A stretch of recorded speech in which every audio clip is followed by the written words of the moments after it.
So my name is Tess, and I work on the engineering team at a company called Chain, which is in San Francisco. And the title of this talk, as it's on the agenda, is An Over-Engineering Disaster with Macaroons. But I have to tell you that that's like a little bit of the clickbait, come to my talk version of this title for this talk. And a more realistic title might be Macaroons, maybe not. So that takes us right into this, right? So what is a macaroon? Well, macaroons are a relatively new kind of authorization credential.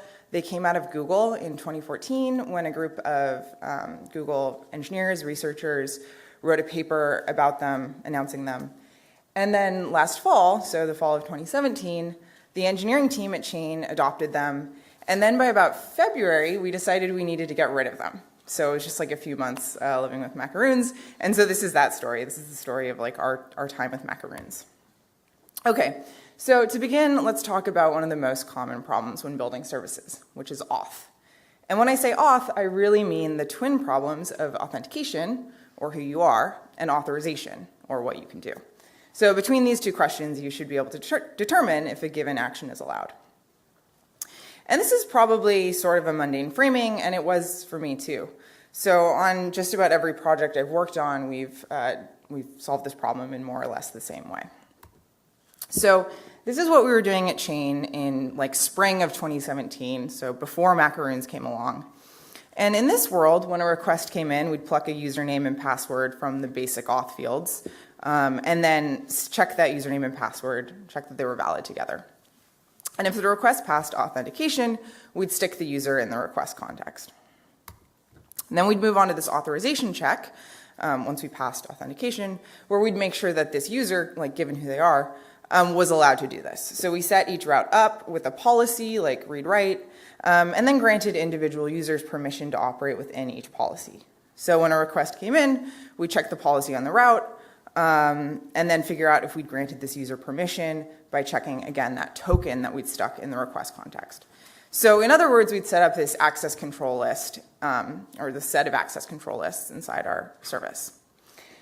So I thought this was just kind of the way that auth was done. If you wanted to authenticate someone, whether it's a user or another service against your service, you just do something like this. But it turns out there's a whole long history of folks struggling to figure out really the right and the best way to do this. And that conversation shook out to two separate approaches.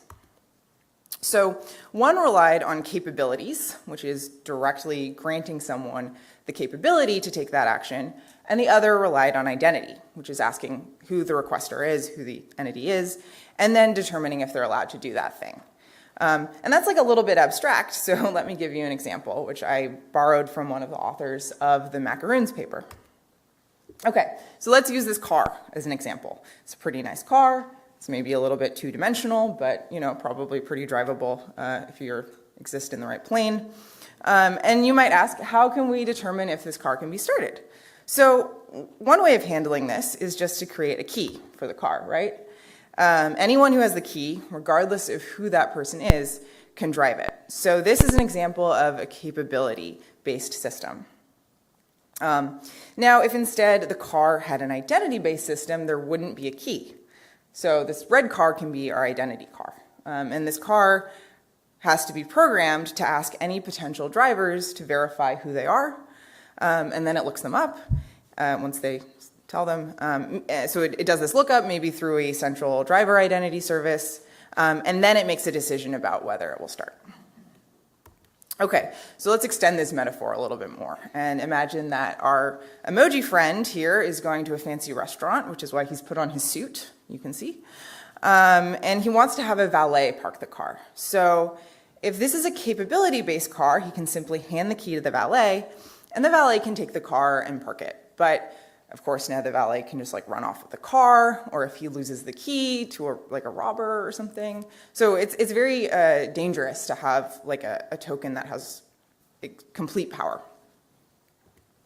Now, if on the other hand, this is an identity-based car, Mr. Emoji will need to program the valet's information into the car, again using some official identification probably using a trusted third party. And then after that, then the valet will be allowed to drive the car. And this isn't great for a couple of reasons. So the one reason, obviously, is that everyone needs to trust this third party. But relying on identity can be dangerous in any system. Like the other reason that this is not great is that relying on identity can be dangerous in any system where there are more than two principals, so like more than two different services. And that problem is outlined really very thoroughly in a paper called ACLs Don't, which concludes that the ACL model is unable to make correct access decisions for interactions involving more than two principals since required information is not retained across message sends. Phew. Okay, so the paper also, that's also very abstract, the paper also describes the way that this happens. Basically, if there's a restricted action and a deputy with the authority to take that action, it's possible for the deputy to get confused and then take action on behalf of another actor who doesn't have that authority. And this scenario is called the confused deputy problem. And that framing is also a little bit abstract for me, so I want to dig into an example briefly of what that looks like in practice, which is cross-site request forgery, or CSRF. So a CSRF attack can work like this. Let's say that Alice is trying to steal Bob's cryptocurrencies from an exchange, which can process transfer requests like with a request that looks like this. So if Bob invokes this URL, it will transfer 100 Bob coins from Bob to Alice. But of course, the exchange wouldn't actually let that happen unless Bob's authorized it with his credentials, which are, let's say, stored in a cookie. But if Alice can get Bob to load this URL while he's also logged into the exchange in another browser window, his browser will go ahead and send his cookies and those exchange credentials to this malicious URL. So in that case, the browser is the confused deputy, right? So the safest way to prevent this kind of attack is to generate a special token, which is unique per session, and then require that to be passed along with each request. And this way, Alice can't create a valid request because she wouldn't know this per session credential, right, this token. And that's pretty interesting because this per session credential is a capability. So we have this identity system, but we can gain some safety by sprinkling a capability in there. But what if there was a middle ground, something that safely combined the strengths of both the capability and the identity models? So we might imagine a bearer token, like our car key, and then imagine that the car key could be attenuated or limited in a way that makes it safer. So this would be if our emoji friend could hand the valet a key that wouldn't work generally, but what would work within a 1 mile radius, or if the driver is wearing the valet company uniform, which he's now put on, or some other set of caveats that are based on the context. And this is how macaroons work. They work like that. They're bearer tokens, but they're contextually attenuated, so their power is limited. And one of the neat things about them is that as far as users are concerned, they should work just like cookies. So to really stretch this car metaphor, that's like saying this magic car key can work is compatible with normal keys. You can hand it to someone in the same way and it fits in the same ignition. And this was something that really drew us to macaroons. They're designed in this really pragmatic way. Okay, so how do they do that? What are the mechanics of a macaroon? Well, to dig into that, I want to step back again and talk briefly about the mechanics of basic auth, and then build on a couple different auth ideas to show you how we make macaroons. So when you make a request using basic auth, you simply supply a username and a password, and you stick them in the request header's authorization field. And here's what that looks like in the standard library. So you can just call set basic auth on any HTTP request, and it works. And this is great, right? It's simple, it's stable, it's really easy to use, but it has a couple problems. And in particular, I want to call it two issues. So the first issue is that the username and password have to be provided on every request and stored somewhere indefinitely, again, typically in a cookie. And this is kind of scary because cookies can be stolen. And just like our car key, if an attacker gets a hold of these credentials, the attacker can do anything they want. The second issue is that although basic auth uses the authorization header, it actually only really addresses the issue of authentication. So in order to limit what a given username password pair can do, you need some kind of access control list logic. And this takes us back to all of those identity-based troubles that I talked about, the confused deputy and all that. So let's address those concerns one at a time. So first, the danger of always passing a username and password around. So instead of passing those two things around all the time, they can be exchanged for a token. And in the most naive implementation, this token is just a random string, and when the token is used in a request, the server has to maintain a map of tokens to users so that it can check the token on each request. And this is like more or less what I showed you earlier at the sort of the very beginning when I showed you what we had been doing at Chain pre-Macaroons. But there's a more sophisticated way of doing this too, of doing sort of token authentication. And this slightly more sophisticated technique relies on hashes and HMACs. So an HMAC is a key hash message authentication code, and it does exactly what it says. It lets you authenticate your message using a hash. So an HMAC takes a key and a message's input and then outputs their hash. And this snippet is like a sample of sort of how you do that using the Go standard library. You can see like generating the HMAC and then checking the HMAC. Not a lot of extra stuff there.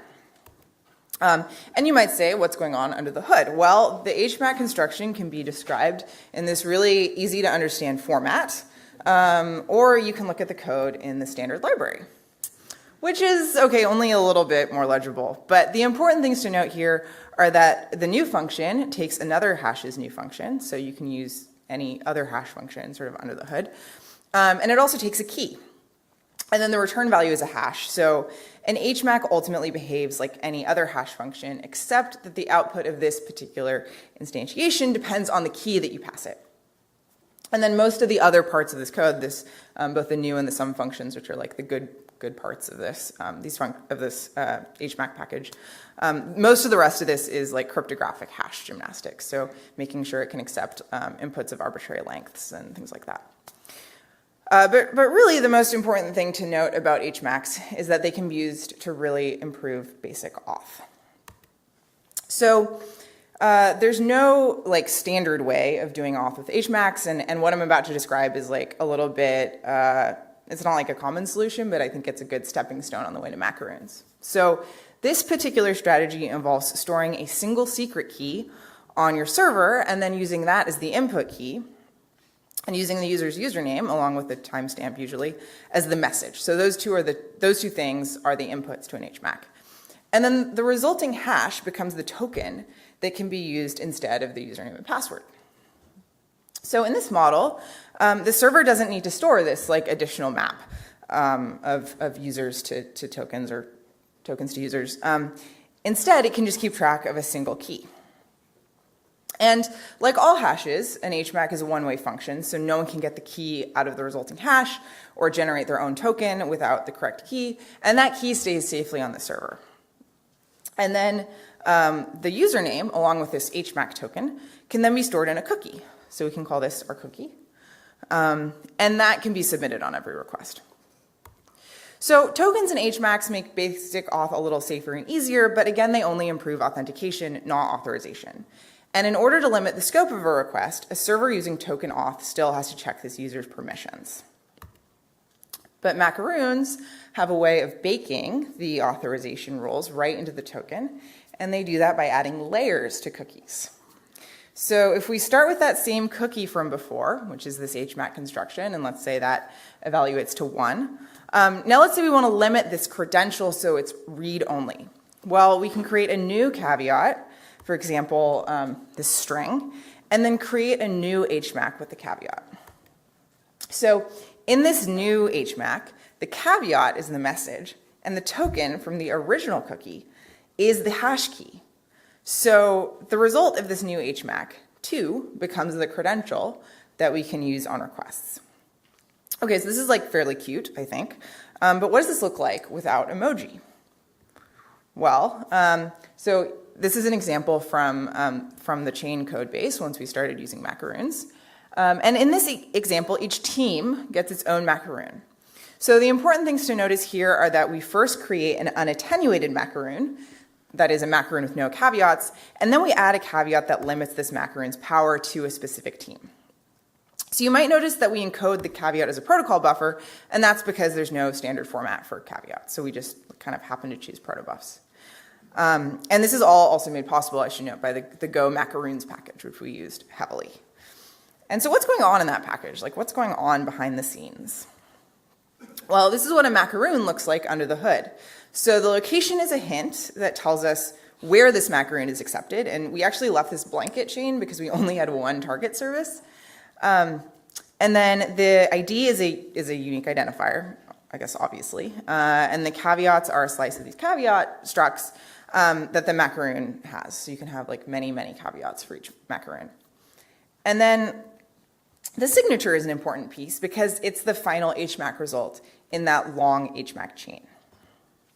So the signature gets updated every time we add a caveat, right? Like you have to like recalculate the final HMAC. And adding a caveat happens like this. So you can see the signature getting updated here, and you can notice that the previous signature from the old HMAC is now getting passed in to this keyed hash function. And if we dig into the keyed hash function, you can see that the key, which again is really the previous signature, is being used here to set up a new HMAC.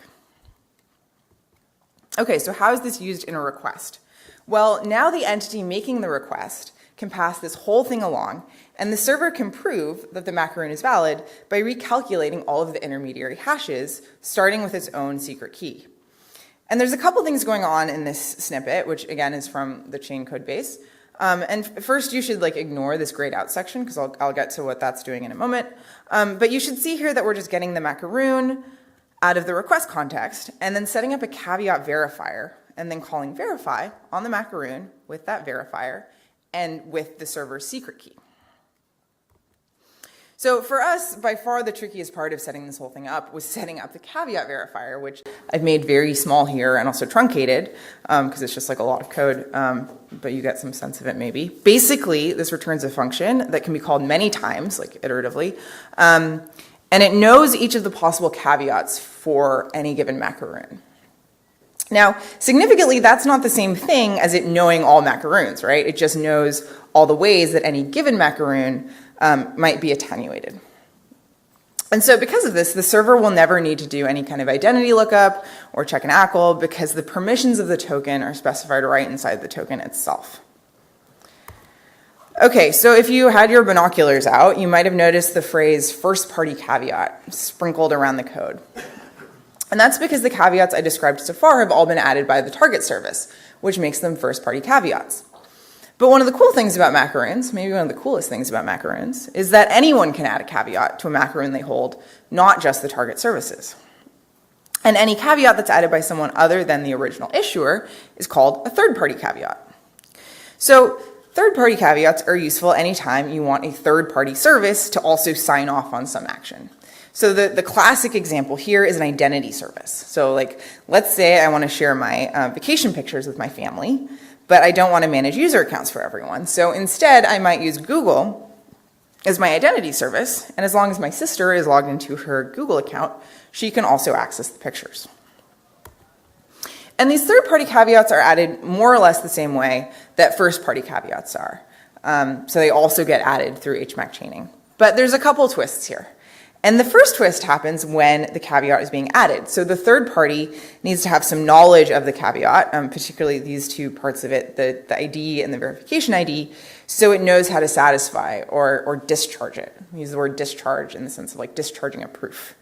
And so the other twist with the third party caveat happens when it's being verified. So in order to verify the macaroon with this third party caveat, the third-party caveat has to be discharged by another macaroon, which is called the discharged macaroon. And that macaroon will come from the third party itself.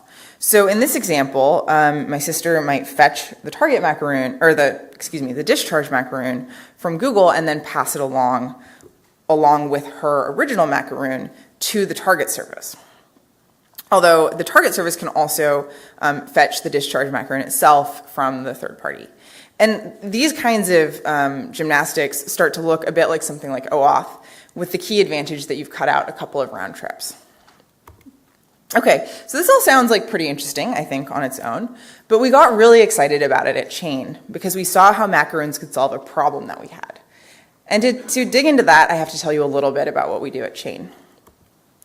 So Chain is a blockchain company, fundamentally, and our main product is called Sequence.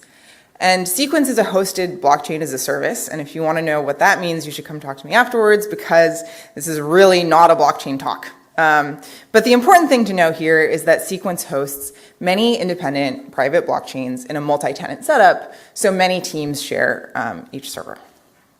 And the relevant part of Sequence's architecture looks a little bit like this. So we have two services that make up the core of the product.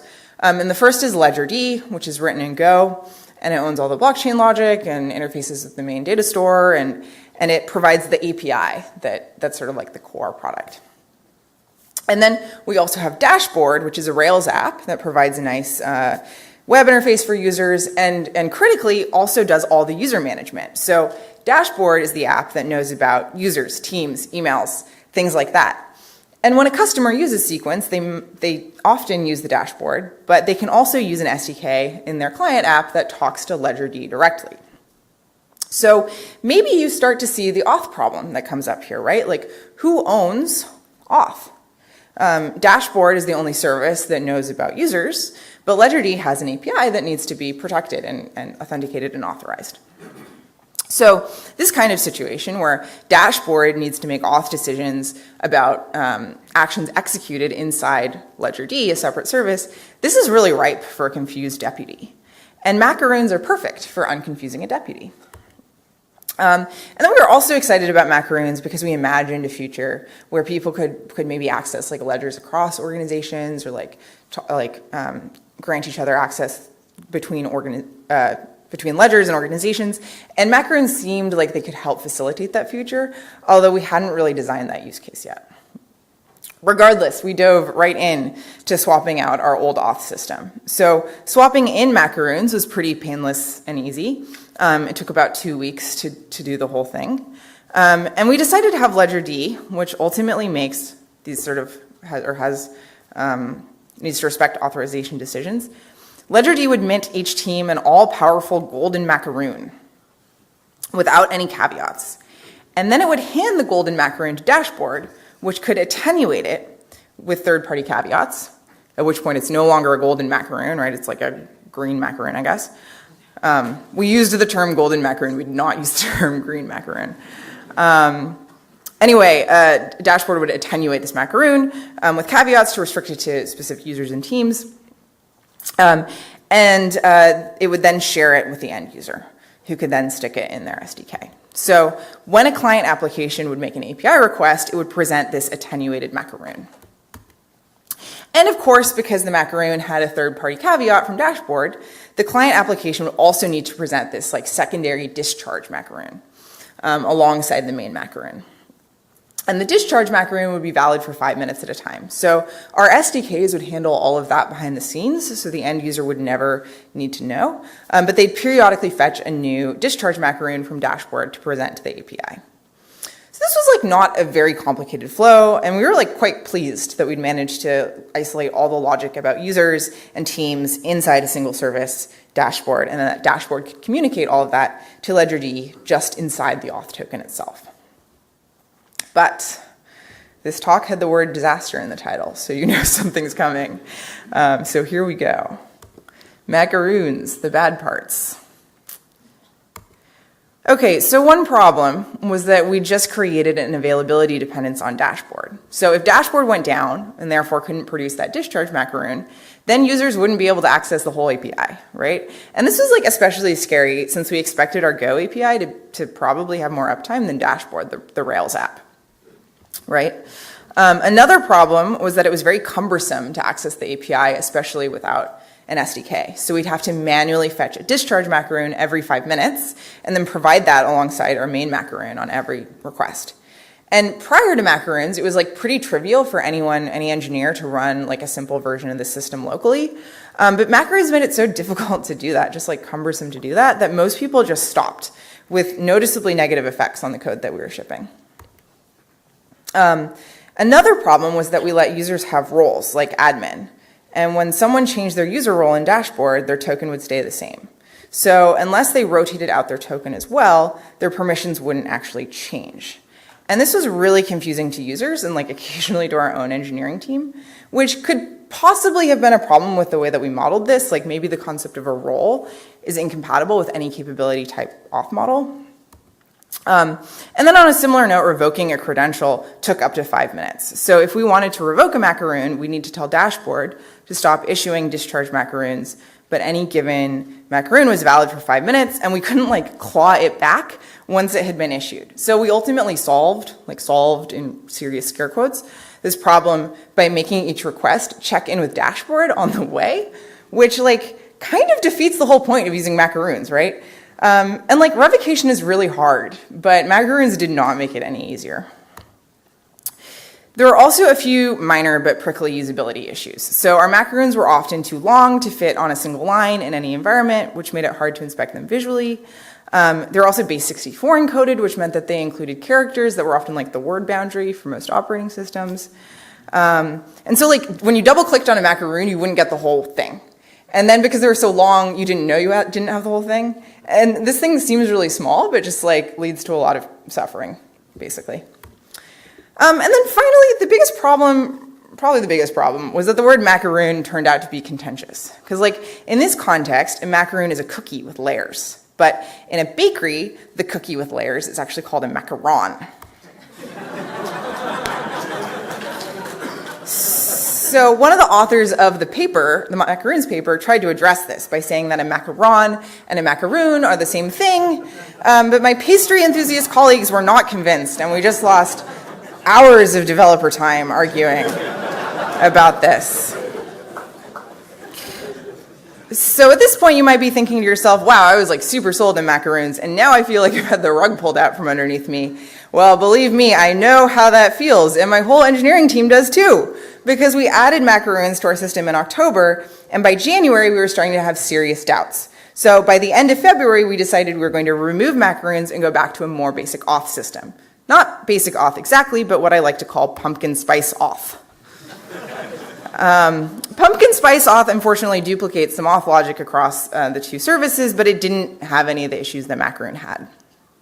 But it turned out that removing macaroons was way, way harder than adding them. It took about 2 weeks to add macaroons, but we still haven't managed to remove macaroons completely. We didn't want to break all of our users who'd been using macaroons, so we built pumpkin spice auth to be compatible with macaroons. We thought we'd convert all the old macaroons into new pumpkin spice tokens. But this turned out to be impossible because no one but the user holds their macaroons. So we couldn't just like do a database migration or something. So the best thing we could do was wait for the macaroon to come in with a request and then store it or store its hash as a new pumpkin spice token. And this means inevitably that like when we completely remove all the code that validates macaroons, which is happening this week, anyone who hasn't made a request recently is going to get locked out. So that's not great either. We gave people about 5 months. Okay, so at this point you're probably thinking, gee, this girl is super down on macaroons. But really, I think we just had a bad use case for them. Some of the pitfalls we described are pretty situational. So for example, if you were using a third-party caveat from a more robust provider than your own Rails app, you probably wouldn't worry about that provider affecting your availability. And almost all the literature around macaroons uses Google as that caveat provider, and maybe that's one reason why. We also don't have architecture where macaroons shine. So with this sparse pair of services, we just don't have as many opportunities for a confused deputy as we might have if we had more services. So we were solving problems we hadn't seen yet, which is like the definition of over-engineering, right? But even if you have the perfect macaroons use case, you should note that it's still early days for them. They're just not commonly used. Things like the caveat format are unspecified. There aren't very many providers for third-party caveats. There's a decent amount of literature describing the theory behind them, but not really anything about, like from folks who've actually used them in the wild. So if you macaroonify your auth, you'll be blazing a trail. And what my team found is that we just couldn't like do too many experiments at once. We were already doing a couple technology experiments, because did I mention we're a blockchain startup? And in the end, we just like couldn't experiment with our auth too. But that doesn't change the fact that macaroons are just like a really cool auth model, and maybe one of the best auth abstractions that my generation, like people who weren't around for the historical debate in like the 90s, maybe one of the best auth abstractions that like I've seen. So if your team finds itself itching to blaze that trail and cook up some macaroons, I'd really like to hear from you about it, and just to like hear how that goes and how it works. If you find your taste buds tantalized, here's some more reading and watching. And thank you so much.